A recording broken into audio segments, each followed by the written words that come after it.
كواكب الفردوس خادم الرب يسوس ضياء دير البراموس اختاروا عمانوئيل آثر أن يستقل ليكن خادم الإنجيل رشح للأسقفية فغدر الإكليريكية مفضلا البرية فضل حياة الخلوة سلك طريقا كربا أعطاه الله حكمة أشفق عليه الآباء صلى القديس برجاء سندت ونعيت السماء خرج الرهبان السبعة فوهب نفسه للخدمة للذين طردوا بالقوة ولما جاء الحين رجع الرهبان فرحين إلى ديرهم مسرعين صلى في الطاحونة باكر وعشية أعطاها الله معونة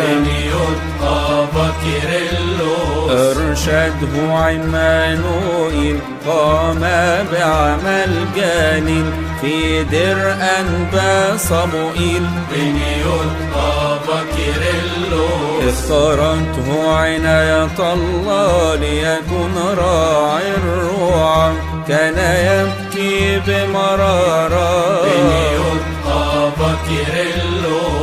عظيم في جهاده حاكم في إرشاده اختاروا الرب إلهه تابع قول الرسول ووبخ الكسول خدم نفسه البتول أشفق على القاطع لم يتركه يضيع رافقه بقلب وديع لم يخطب ود المدحين أرشاد المنافقين كان الرجل الأمين الصادع بالحقيقة محب الخليقة صديق الملائكة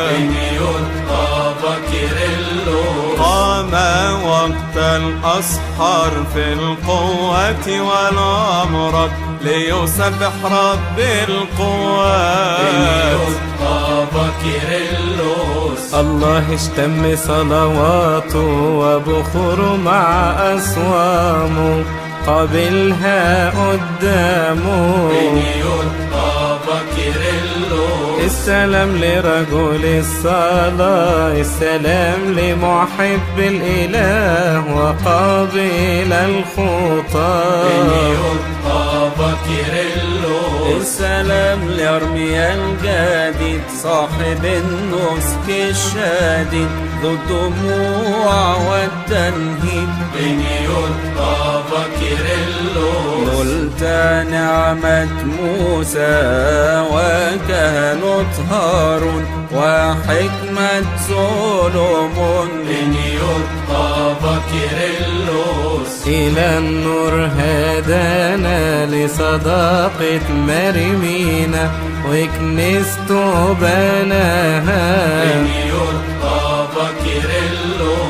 في مدة قصيرة قام بأعمال كثيرة بمعونة رب الخليقة بنى الكاتدرائية وكنائس كثيرة نشر المسيحية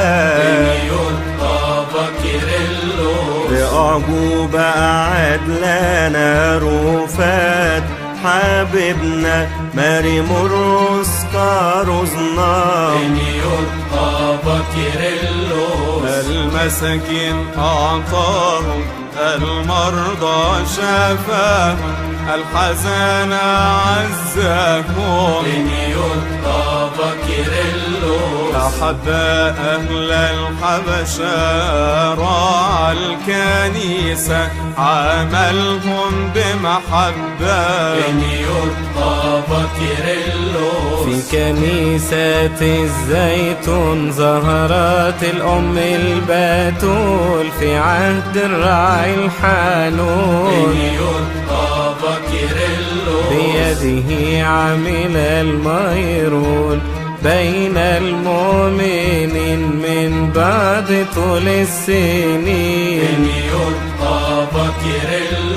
سمى انتقال الأبرار إلى السماء أصفر، طلب رب الأنوار. ترك وثيقة أن يدفن في ديره بجوار شفيعه. دعته السماء فلبى النداء ورحل للآباء. في ساعة انتقاله قال الرب يرعاكم وأكمل جهاده. اذكر وحدة الإيمان واذكرنا في كل أوان أمام الله الديان.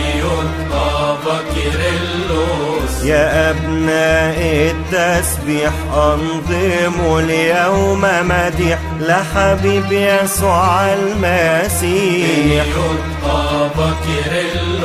تفسير اسمك في أفواه كل المؤمنين، الكل يقول